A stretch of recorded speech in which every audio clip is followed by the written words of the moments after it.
OK， 大家好，我係 Rayma。咁我哋直接入主題啦。今次我哋係會完整補完翻 Samsung 嘅 Fold 7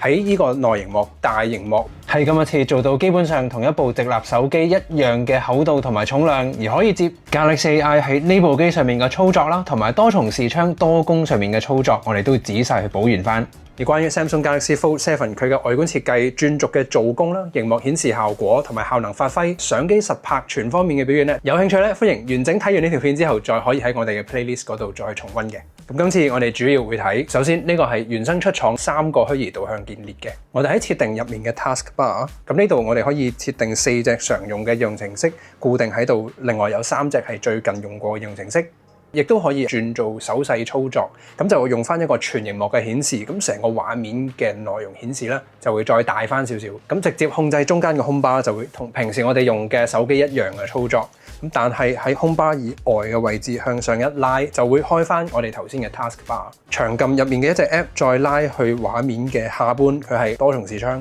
擺去右或者左邊佢就會直立嘅分屏，而呢個會係佢嘅應用程式目錄啦，直接點擊會入翻嗰隻應用程式，或者其實可以長撳呢隻應用程式，亦都可以開到多重視窗嘅效果嘅。喺呢度我哋可以試下最多開到幾多隻 App 嘅，再用咗一個1/4大細嘅螢幕顯示。好啦，咁最多同一時間就有3隻嘅 Multi Window， 我哋都試下佢嘅比例。喺呢一邊再開咗嘅1/2，我哋係可以調整到最細係去到咁樣嘅，大概係1/3嘅比例啦。咁而再橫向嘅時間，最盡係去到都係 around 1/3咁樣。而呢個時間咧，今次嘅新界面佢係容許我哋喺2隻應用程式嘅時間多重視窗，佢最盡係去到9:1咁樣嘅操作。咁呢一隻應用程式喺側邊，你再撳落去，佢就會變成主導咗嘅效果。再撳翻縮細咗呢一隻，佢又會變翻另外一隻係主導嘅畫面嘅。咁呢個操作最大實用位應該都會喺呢一邊大螢幕去 copy 一啲文字或者係圖，然之後再撳開呢一邊，我哋可以貼上，亦都可以直接 drag and drop 咁嘅形式去複製貼上。長撳咗任何嘅一張相或者幾張相嘅，再拉咗去 Samsung 原生嗰隻 Note App 去複製貼上。反而最後喺多重視窗同埋浮動視窗上面，仲有一啲值得關注嘅一啲另外嘅開啟方法嘅。咁頭先我哋展示咗有一啲嘅第三方應用程式原生就冇支援到多重視窗嘅，但係我哋喺設定入面係可以再去進階設定入面嘅 Labs。有 Multi Window for All Apps， 咁呢個開咗之後就會將佢強制所有嘅第三方應用程式都係用翻呢個多重視窗嘅形式，可以俾我哋去選擇嘅。另外呢個 Landscape View for Portrait Apps 係可以強制將所有本身係直向嘅應用程式，好似 IG 咁啊，將佢強制變成橫向都可以顯示嘅，咁就做到我哋頭先喺多重視窗嘅時候，橫向顯示一啲直向嘅 Apps， 或者係完全自由咁控制浮動視窗啦。咁一啲直向嘅 Apps 可以橫向嘅浮動視窗顯示嘅，呢個亦都係值得我哋睇一睇嘅。滑動去開浮動視窗就喺螢幕嘅左上角或者係右上角向中間嘅位置拉，咁都係啦。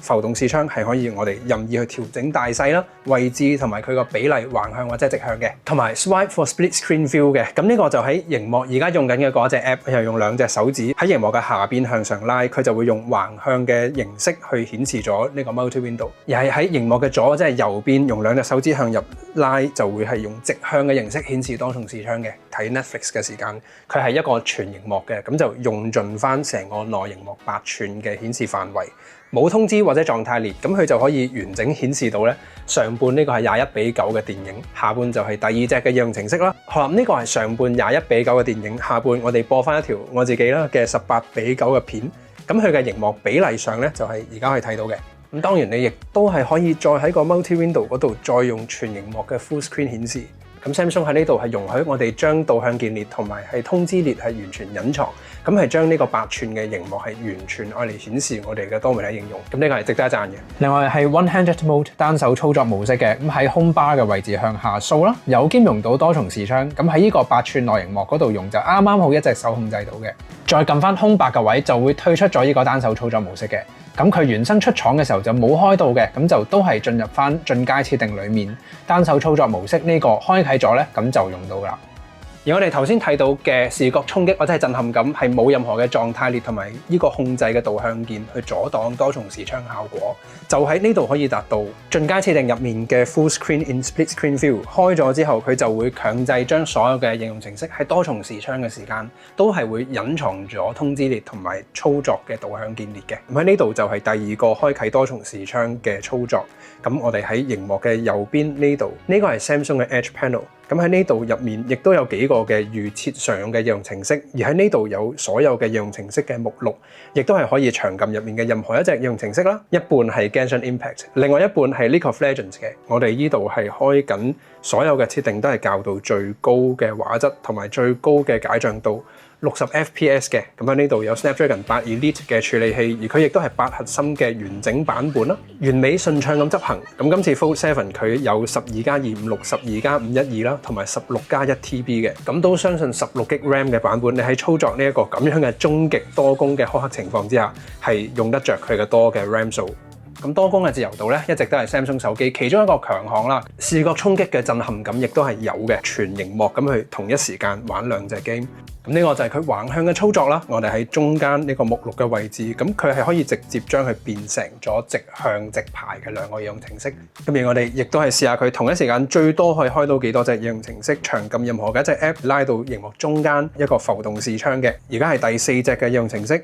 第5隻、第6隻啦。咁 Samsung 原生嘅瀏覽器係可以容許我哋同一時間開多過一個視窗嘅。咁而家第6隻、第7個 app、第8個 ，OK， 最多就同一時間開5個嘅浮動視窗，加埋就8隻應用程式嘅。而隱藏喺呢個目錄入面有一個速度最少嘅操作，再撳開 icon， 其實就可以喺呢咁多隻我哋喺背景執行緊嘅應用程式係再打開，咁就用翻呢個浮動視窗。我哋亦都係可以任意咁去調校呢個浮動視窗嘅大細啦，比例都得嘅。好，呢個係直向嘅 IG， 咁其實 IG 亦都係 support 到橫向咁樣嘅操作，變成一個打橫嘅 IG 嘅視窗都係可以嘅。OK， 而呢個應該都係摺機必須擁有嘅功能，開啟咗呢個 Dual Preview 嘅效果，外螢幕睇到而家畫面影緊嘅內容。Hyperlapse 呢個操作我都冇特別再用腳架啦，直接用翻呢部機平放喺任何嘅平面咧，咁係可以影到呢一類型日落啦，或者係黃昏嘅效果。咁佢遠焦鏡、主鏡頭同埋超廣角鏡都係做到縮時 4K 嘅，同埋係我自己都會比較常用超廣角或者主鏡頭。都係 support 到呢一個 auto framing 嘅功能，追蹤住我嘅人像嘅位置，自動做咗取景嘅，冇一個定點嘅拍攝咁生硬嘅效果啦。而呢個時間反而係佢嘅內螢幕、主螢幕嘅呢個前置自拍鏡頭，實際上佢界面喺我哋半接嘅 flex mode， 咁佢都係有 4K。而家呢個咧就係我直接用翻 Fold 7內建喺入面內螢幕、主螢幕啦個1000萬像素主鏡入面嗰個自拍鏡頭影嘅一個 selfie video 啊，咁佢內建嘅收音咪咧而家亦都可以聽到嘅。好啦，而呢一系列嘅半接上面嘅操作，其實比較大程度，亦都係依賴咗喺佢一個比較成熟嘅轉軸做工。喺實際上，佢係任意角度係可以做到一個均一嘅承托力啦，同埋順滑度嘅。咁就會係俾到多咗一啲嘅操作上面嘅彈性同埋可行性嘅，對比傳統嘅直立手機啦。咁而佢呢一個轉軸可靠嘅。翻到嚟 Galaxy AI， 其中一個最大變化或者比較明顯嘅操作會喺 Photo Gallery 入面嘅圖片編輯。Samsung 佢嘅 Object Eraser 喺移除人像或者係物件，再生成翻出嚟背景嘅 texture 同埋質感。佢嘅像真度啦、可信度都係數一數二，有佢嘅優勢㗎。而今次佢就係左同埋右邊 Before and After 嘅形式，直接左右並列嘅顯示啦。放大嘅時間佢直接跟翻個比例，佢真係佔畫面比例比較細嘅位置，同埋一啲 fine texture 嘅小細節，ran 走咗個人，呢個係一讚。咁的確佢咧喺地氈同埋 lift 嘅反光鏡面反射唔似有 P 過嘅 Audio Eraser， 今次係一樣有啦。呢個技術嘅本質就用 AI 去 analyze 咗條片本身嘅背景噪音啦，然之後用 AI 將佢消噪嘅。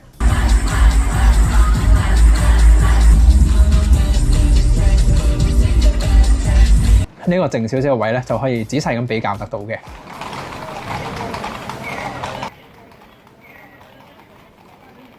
而今次佢係擴展咗去其他嘅應用程式嘅，咁包括內建嘅 Voice Recorder 嘅錄音，講電話亦都係有呢個支援。電話嘅錄音在後製嘅時間咧，亦都可以用翻呢個一樣嘅技術，將我哋講電話嘅錄音去做背景消噪嘅。喂，我見到你架車啦，我而家試緊嗰個電話錄音啊，一陣間試下嗰個電話錄音咧，跟住再用後期嗰個 Audio Eraser 去降噪，跟住咧就可以試到我個聲清唔清。Fold 7本身個收音咪其實我本身係戶外嘅，有啲車經過，但係佢本身已經係比較靜，再用埋 Audio Eraser 咧，基本上聽唔到後面啲聲嘅。佢咧基本上係 transcribe 整合摘要同埋翻譯3合1嘅。OK，Browsing Assist 內建瀏覽器佢嘅整合摘要嘅功能嘅本質大致上就冇大變嘅，咁佢都係可以做到即時嘅翻譯，即時翻譯完之後再做整合摘要，再朗讀出呢個整合摘要嘅重點嘅。Samsung 嘅 Galaxy Z Fold 7已經成為大熱，韓國新摺疊預訂量達到創紀錄嘅104萬部。反而佢係今次會用咗一個多重視窗咁嘅形式，左邊顯示翻成個網頁嘅內容，右邊就顯示咗我哋嘅整合摘要。OK，Note Assist， 你 get 到個意思啦，咁佢都係用到呢個一樣嘅形式。左邊睇到原文嘅檔案啦，右邊就係做咗一個即時嘅整合摘要，而佢嘅整合摘要今次亦都係 PDF 嘅檔案，可以直接咧整合摘要做一個 PDF 嘅。而 Samsung 呢隻 Note Tab 佢都係免費嘅，佢原生已經將 PDF 可以翻譯，再將翻譯好咗嘅 PDF 內容再直接去整合摘要嘅，咁就一步到位嘅。OK，呢個就係大螢幕之下用 Gemini 嘅界面，佢係一個 pop-up window 形式擺喺右下角嘅，長撳電源掣啦，亦都係應用翻 VPN 嘅。反而係今次大機上面喺目錄嘅手柄嘅位置，長撳係可以俾我哋直接將佢變成一個多重視窗嘅操作。我哋喺入面其實就可以再導入一啲嘅相片啦，或者係其他嘅檔案。亦都因為大 mon 啦，咁可以直接掃描文件或者睇嘢嘅時候會方便少少。咁而家可以直接掃描一個文件。好啦，都係有支援到廣東話嘅。呢個小冊子關於啲乜嘢㗎？咁呢度我就用中文問佢，佢係直接將個英文小冊子翻譯咗中文答我嘅。咁我試下再進階少少，幫我整合下呢個小冊子外語嘅文章或者係小冊子文件啊。咁然之後再翻譯咗一個我哋睇得明嘅語言啦，然之後再做整合摘要嘅。今日7點鐘至9點鐘喺銅鑼灣有咩戲睇啊？已經俾咗 list option 我哋，好，咁7:05有，咁我試下問下佢啊。咁7:05英皇戲院，如果我喺荃灣如心廣場出發，好，呢個咧就可以即刻俾咗幾個嘅 option 我哋，咁然之後喺 Google Map 嗰度自己預時間啦。反而喺呢度，咁因為而家嘅 Gemini 已經有一個畫面認知能力，咁我哋直接喺 IG 長撳翻呢個 Power Key 嘅位置 ，Ask About Screen 嘅，你認唔認得呢個地方啊？喺呢度做咗少少嘅分析，咁然之後咧已經係認得咗呢一個地方，幫我建議一個行程啊。OK， 非常之仔細，再進階啲問下佢喺 Google Map 嗰度展現呢幾個行程。咁而家嘅 Gemini 聰明度已經係去到可以 list out 咗時間地點，然之後再直接 link 咗去 Google Maps 嘅，咁成套 Android 系統就自家聯動。咁呢度我哋可以再撳落去，仔細到每一個嘅 dropping point。最後仲有呢個係 Circle to Search 嘅，咁佢就長撳 Home Bar 主頁鍵嘅位置啦，咁佢係可以連到相機一齊使用，而係有中文繁體嘅支援，咁可以做到即時嘅翻譯。對比頭先 Gemini， 佢就再容易啲、快捷啲嘅操作啦，適合去即時一啲畫面嘅翻譯嘅。翻到嚟最後嘅部分係一啲絕對唔可以錯過嘅使用小貼士嘅。我哋直接入翻設定入面嘅進階設定 Dual Messenger。咁 Samsung 嘅手機佢係可以支援到我哋同一部機開到2個 WhatsApp 嘅 account。喺呢度佢亦都有一個獨立嘅 App Icon 係去標記住，而同呢一個機身內建呢一個咧係分開嘅。咁呢度係我原本嘅一啲記錄啦。咁而呢度呢一隻就係全新乜都冇嘅，咁就重新 login 第二個 account 啦。而 Secure Folder 咧，咁呢度係可以間出一個獨立嘅 partition， 咁就會係獨立開喺成個主系統以外嘅。好啦，而呢個就係 Secure Folder 額外嘅 App Icon。好啦，咁我哋喺 Secure Folder 入面影嘅嗰啲相咧，出翻去主界面。咁喺呢一個 Gallery 入面，佢係唔會出現嘅。反而我哋去翻 Secure Folder 裡面嘅 Gallery，咁佢就會喺翻呢一度出現嘅。